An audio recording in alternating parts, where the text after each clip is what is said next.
biriya simbuje ko biba ariko bibera ahantu hiherereye hakumira ibyiciro by'imyaka abantu babireba ariko biriya ntabwo ari bibera muri stade ubundi. Ukabihuza gute se na Kenisi?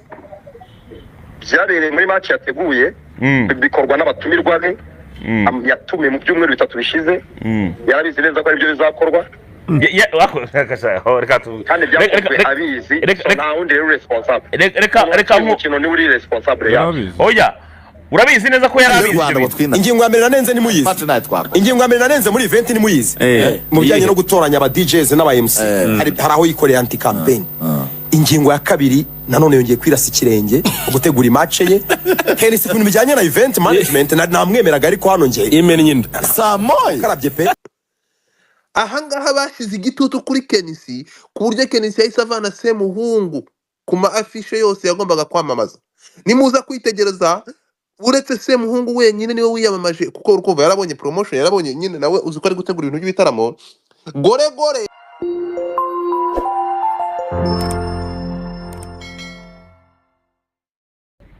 Ntabwo nigeze muvugaho. Wamuvuzeho cyane wakabyaraho. Ntabwo nigeze muvugaho icyo navuzeho ni imyitwarire yo muri stade bigendanye n'abantu baba bari muri stade. Stade ntabwo ikumira abantu ku kigero cy'imyaka runaka ku bantu binjiramo. Bivuze ngo nibiberamo ni ibintu babikwiye kuba ari ibintu bishobora kuba binyuza abantu bose mu byiciro byose by'imyaka. So hari ukuntu rero abana bato bajya muri stade bagomba kurindwa. Hari impamvu igiye muri net club bakwaka indangamuntu iragucyo kintu nacyumva hari ubwenge bakwaka indangamuntu kenshi na kenshi kubera ibyo byabwenge cyangwa se inzoga zimo ziranyobwa nibiberamo kumansura imyambarire n'ibindi bigiye bitandukanye. So muri stade y'umupira w'amaguru rero kuko hatariho polisi yo guheza abantu bijyanye n'ibyiciro by'imyaka cyane ko n'abakinnyi bashobora kuba ari bato bari underage hari ibintu bitaberamo. Ibintu bigaragara muri iriya video mu cyongereza babyita sexual intercourse simulation. Lore ni ukwigana imibonano mpuzabitsina. Oya iriya ni twerk isanzwe ahubwo wenda wavuga ngo kubera ko byakozwe n'umuhungu niyo mpamvu wenda babyise gutyo ariko se kuki abakobwa babibyinnye ushobora guhita uhaguruka ugafata n'akavideo uzajya wirirwa ureba mu rugo. Iriya ntabwo ari twerk isanzwe. Iriya ntabwo ari twerk isanzwe. Iriya geste zigaragaza imibonano mpuzabitsina ni nko kubyigana. Kubyigana rero mu bantu babireba haba harimo abantu batoya barimo abana batemere kubireba. So biriya simbuje ko biba ariko bibera ahantu hiherereye hakumira ibyiciro by'imyaka abantu babireba ariko biriya ntabwo ari bibera muri stade ubundi. Ukabihuza gute se na Kenisi? Byabereye muri match yateguye bikorwa n'abatumirwa be yatumiye mu byumweru 3 bishize yarabizi neza ko ari byo bizakorwa kandi byakozwe abizi nta wundi rero responsable reka umukino ni uri responsable yawe. Oya urabizi neza ko yarabizi ibyo bintu. Yarabizi kuko niwe yatanze equipe yakiri umukino nitanga amabaje nitanga baje zabinjira ariko Rore ukunda kumukoraho ibiganiro marabitsi sinzi wenda icyo mwaba mupfa. Urugero nk'ibihe ntabwo bwaba ari ubwa mbere waba umukozeho ikiganiro n'ubundi kigaragaza ko n'ubundi nko guharabika muri sorte yo guharabika niba utangira no gufata umuntu wenda waje muri stade ibyishimo byarenze nk'umufana wa Gasogi ugahita uvuga ngo bamuzanye kugira ngo akore ibikorwa nk'ibyo by'urukozasoni. None se ibyo nanditse na video nagaragaje video wagaragaje yagaragaza twerk isanzwe. Utekereza ko biriya nta kibazo bikwiye.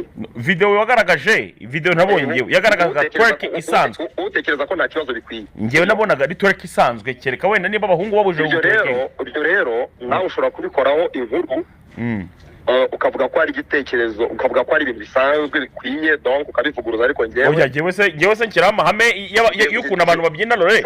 Ntabwo ari amahame. Oya reka urusha gukira ihame ry'ukuntu abantu bazajya babyina. Ntabwo ari amahame byitwa opinion. Ariko byabaye bacyarangiye. Opinion. Nawe ufite uburenganzira bwo kuvuga ngo ibi bintu birakwiye ubwo bigiye buri munsi. Ni uburenganzira bwawe. Oya ngewe no kuvuga ngo wabikoze niba ubona bikwiye n'ubutazabikore ariko ikintu kizagaragaza ko bitari bikwiye nuko niyo ngira kwakira indi match bitazasubira. none se turabizi ko bitazasubira. oya none se nawe naramuka avuze kuri muramuharasinga uwo nguwo we wafashe video ye arimo arabyina yishimye akavuga kuri muramuharasinga byo biragenda bite? Kumuharasinga se kubera ko navuze ko ibintu yakoze bidakwiriye kwerekwa bato. None se nawe ahari n'uburenganzira bwe, ariko njye ntekereza ko hakwiye kuba hariho regulator ugena ibibera muri public. Hari ibintu byitwa public indecency kandi si ubwa mbere mu Rwanda umuntu yaba abikoze akabiryozwa. Turajyana ntekereza ko ikintu cyonyine cyarangiza iyi deba ari ukuba hari urwego rwa bidenonsa rwabyamagana rwavuga ko bitakwiye rwakwiyamamaza amakipe gucunga cyane ibera muri stade kuri match bakiriye nabo bahereza badges n'ibyo bakorera ku karubanda. Ntekereza ko ari cyo kintu cyonyine cyabikemura. Sino ibyo navuze biraguma ari opinion, nawe ibyo wavuga biraguma nabyumvise. Ubwo nakumvise rero ni opinion yawe, ariko opinion yawe rero nawe wayizanye mu buryo noneho bimeze nkaho ugiye gufata imyanzuro. Ako none uburyo urimo urabivugamo ubwo nk'uwagutiza nk'umunsi umwe akakwicaza mu nteko bakakwicaza mu nteko nawe ukaba wafata umwanzuro wabigenza utera uwamubasha bw'urwego rushinzwe kugenzura amategeko n'ibibera. Nibyo nanjye navugaga kurinda rubanda. Yewe kuko biriya amategeko ari kiriya bigize icyaha, biriya ni sexual intercourse simulation. Njyewe ndamutse n'urwego ruhana ibyaha nabihana rwose. Reka nkwereka akantu gatoya. Wenda wowe ntabwo nzi niba gukoresha zino mbuga nkoranyambaga dukoresha nka za Facebook, nka za Instagram n'ibindi byose. Iriya video ahantu hose irimo iragenda ica, nta na hamwe bari bayirega yuko yabaye sexual abuse cyangwa se wenda harimo ikindi kintu kikosa ririmo. Sinzi impamvu wenda wowe hari ikintu cyitwa human consent. Umva nkubaze, uramutse ufite umwana w'imyaka 10, iriya video za uretse gato ndimo ndakubaza, uramutse ufite umwana w'imyaka 10 wamufasha akaboko ukamujyana kuri stade kureba match, ukajya kubona ukabona umuntu imbere rwose yabona kuri stage arimo arakora ibintu nkabiriye, iyo video wari ku mwana wawe umbwiza ukuri, wari ku mwana wawe akabireba cyangwa uhita umwuma amaso ukamwirukanka ukamusohora muri stade? none se ko wafashe same video ukayirepostinga, we ntabwo ugerebwa n'abana bakiri bato? Already yari kuri ubirebye neza ntabwo nayipostinze. Wakoze repost? Urakoze cyane. None we nturebwa n'abana bato? Abana bato ntabwo bemerewe kujya kuri social media. Oya, none reba nka za TikTok. Abana bato ntabwo bemerewe kujya kuri X kubera ko X ujya gukora account. Hari imyaka ugomba kuba ufite indangamuntu, ufite ibyangombwa. Nibyo nkubwira, reba nka za TikTok ko iriya video ikiriho kandi ubizi neza ko bafite systeme robotique iti detecting ako kanya. Systeme robotique se n'ubwa izi video se z'amanini z'abantu bari bakwirakwiza kuri social media bakoresheje social media. Iteka ryose video ikoresheje isoni ntabwo robots detecting asihame. Iteka ryose tubona abantu bapostinze news kuri social media, sometimes zikavaho twamaze no kuzibona. Ako none ushobora kuba ufite ikibazo wenda na Semuhungu mo kimwe cyangwa se Perezida wa Gasogi, wareba ahubwo uburyo ubikemura naho ubundi ukareka ibyo bintu mwana, ukareka abantu ufite ikibazo na Perezida nta kibazo twagira, ni umunyamupira nta kibazo. Icyo mvuga arakizi arabizi ko ibintu yakoze bidakwiye n'ikimenyimenyi ntazabisubira, arabizi ko atazabisubira. Ndaguha urugero umunsi batangaje ko Semuhungu azajya muri stade donc azahostinga match hashize ibyumweru 3, imbuga nkoranyambaga zamweretse ko bidakwiye kubera ko nta cyafite cyo kujya kwakora. Sumu DJ, sumu MC, sumu stadium announcer, byatumye amuvana muri publicité ze zose. Hano kugeza mu postinga Semuhungu yakomeje kwipostinga kuri social media.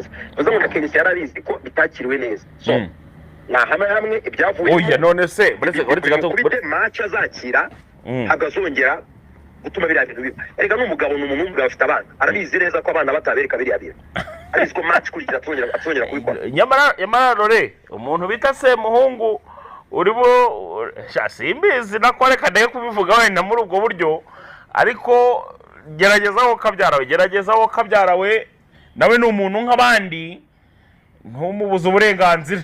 Oya nta burenganzira, igitekerezo cyanjye n'undi yemerewe gutanga iki, nawe yemerewe kwirengera akavuga ikibazo nuko ukomeza nabikoze ntacyo bitwaye. ntekereza ko nta birenze. ahangaha bashyize igitutu kuri Kenisi ku buryo Kenisi yahise avana Semuhungu ku ma afishe yose yagombaga kwamamaza. Nimuza kwitegereza uretse Semuhungu wenyine niwe wiyamamaje kuko urukumva yarabonye promotion, yarabonye nyine nawe uzi ko ari gutegura ibintu by'ibitaramo. Gore Semuhungu yahise afatiraho kuko bamuhaye opportunity, nawe atangira kugira ati, atangira gufata bya bintu byose n'aya kampeni baramusabye gukora bataramushyiraho igitutu, ahita abyishyirira ku nkuta ze. Ariko Kenisi n'ama platform ye yose ntawongeye gushyiraho Semuhungu, bahise bamujugunya ibishanga mu ba influencer yari yitabaje. Ahangaha uwo bita Lorenzo, umunyamakuru wa RBA, yafatiyeho ariyo aya magambo. Ndashaka kureba mwumve intambara ahantu yaje iva, ibi biraza kubafasha. Ahangaha ni nyuma gatoya y'umukino wa Gasogi na Rayon Sport. Lorenzo muri RBA yaragiye yifatira ku gahanga umuntu bita Kenisi, nk'umunyamakuru usesengura ibingibi twumvaga biri normal. Ndashaka mwumve gato. Aha ni Lorenzo muri studio za Radio Rwanda. Lorenzo yaragiye aterura video ya Semuhungu ari kubyina muri stade. Lorenzo ati ishano ricitse umurizo.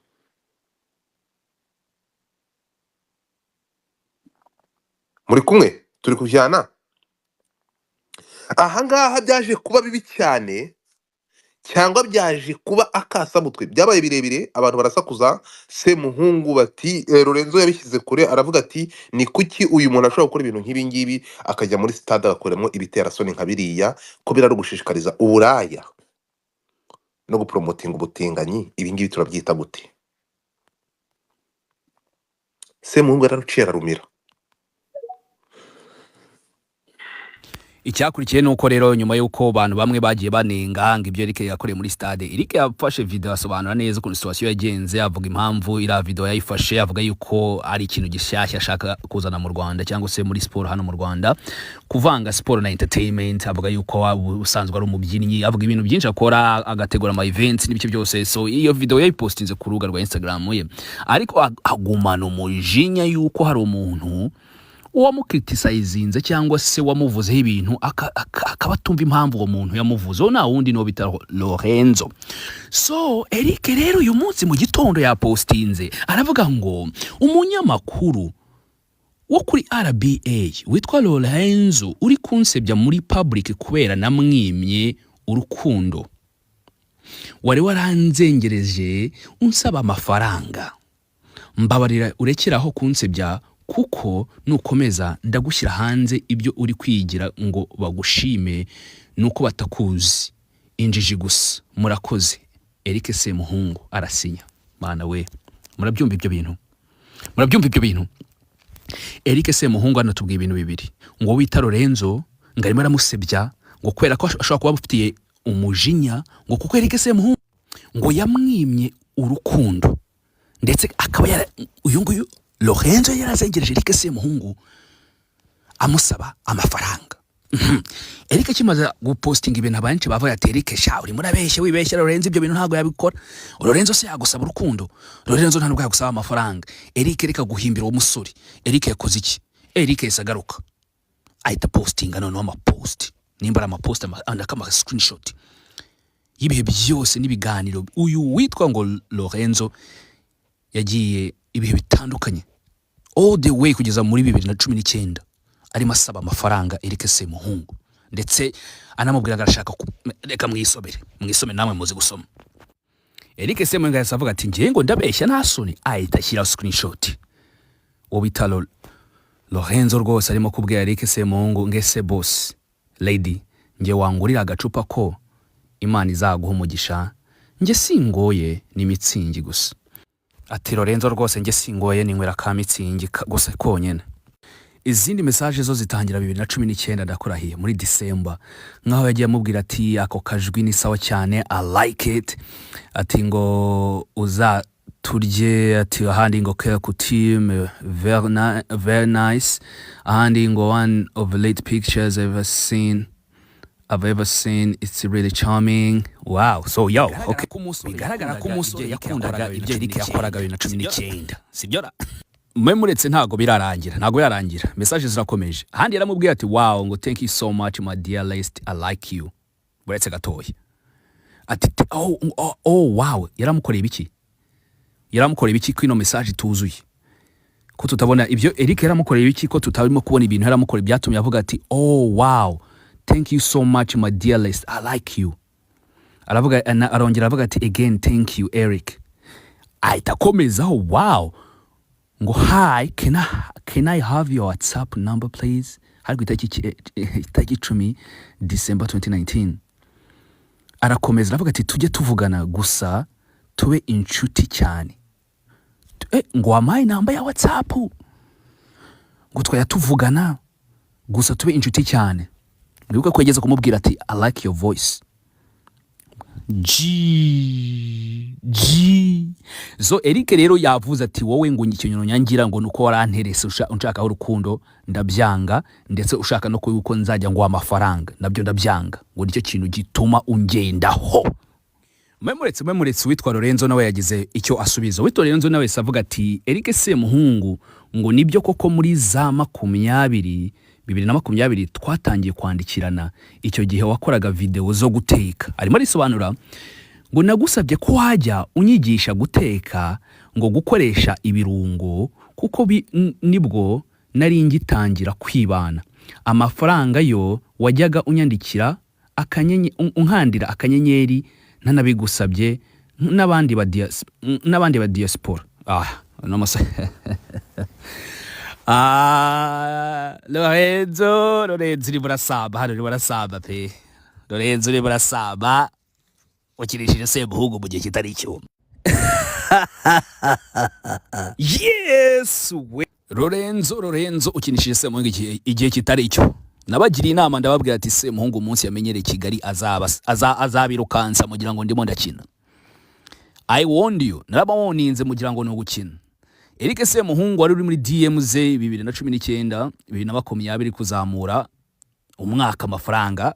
Message hari twayibonye iragaragara umubwira ati winywera kamitsigi gusa ngo nakugire ngo nakublessing. Iby'urukundo nubwo bitagaragarije na kwijana gusa byagaragaye hana henshi bagiye umubwira ko afite ijwi ryiza, yambara neza, yambaye imyenda myiza, inshuro nyinshi cyane zitandukanye mu message menshi. Birangira umwatse nimero WhatsApp unamubwira yuko ushaka ko muzajya mwiganirira bucece private. Ikosa koze rero Lorenzo n'abandi benshi bakunda gukora, ubwo waratekereje bavuga ati kubeko ino video Eric Semuhungu arimo kubyina muri stade abantu benshi batayikunze, ngo reka nandike ino tweet ngo abantu benshi baza kunshyigikira ni Eric nimba dufitanye amasinde ya kera ibyo namushakaga bitarakunze, reka nanjye mufatirane kino gihe nyine mukome. So ushaka kumukoma wumvikanisha yuko cyangwa se creating a narrative ko Eric Semuhungu ngazaca abana muri stade ngo kwera kubyina n'ibyo byose bizatuma ngo stade ngo ibikino yitabirwa. Ubukozi kosa kuko Eric ari outside, ari hands. Eric ntago kukureka ngo ugende gutya ziko muri DM wahoraga wahicaye wahaturamye wahabunditse nk'inkoko ibundikiye amagi urimo usaba amafaranga n'urukundo, nurangiza uze kumwifatira ku gakana muri public ngo nuko ngo video yagiye hanze abantu benshi batayishimiye. Urumva none niwe bigarutse. So nukuvuga ngo ufasha gakoni ugakoza ku mutiba, none inzuki zikuriye ubundi wari uri mu biki. Eric Semuhungu si umunyarwanda nk'abandi, safite uburenganzira bwo kwidagadura nk'abandi bose. Stade se y'amahoro si y'abanyarwanda bose. Eric Semuhungu si umunyarwanda nk'abandi twese. Kuki si yo stade we atajyamo ngo iyo entertainment ubundi niwe wabizanye se. Stade nta hantu bahurira, ntago ari muri kiliziya abantu bagenda, no muri kiliziya abantu barizihirwa bakabyina. Stade se ni gute umuntu atabyina muri stade? Hari itegeko ribuza umuntu kubyina muri stade. So ibikubayeho ni ibingibi washatse kwandagaza Eric Semuhungu none birangiye uhindutse iciro ry'imigani. Ubu ngubu uzahurira wa muntu washatse amafaranga n'urukundo kwa Eric Semuhungu akabikwima kuko ibimenyetso yabigaragaje. Ubu ngubu aragufite nta kuntu wakwisobanura, n'inshuti zawe ziraguseka, aho uzajya unyura bazajya baguseka, bibaza ikintu wakoraga muri DM za Eric Semuhungu umusaba amafaranga, umusaba urukundo, warangiza ugacinya umukagenda ukashaka kumuharabika muri public kuri bose babireba. ahubwo ugasanga niwe wiharabitswe. None se ubu ngubu biragenda gute kuhindutse iciro ry'imigani?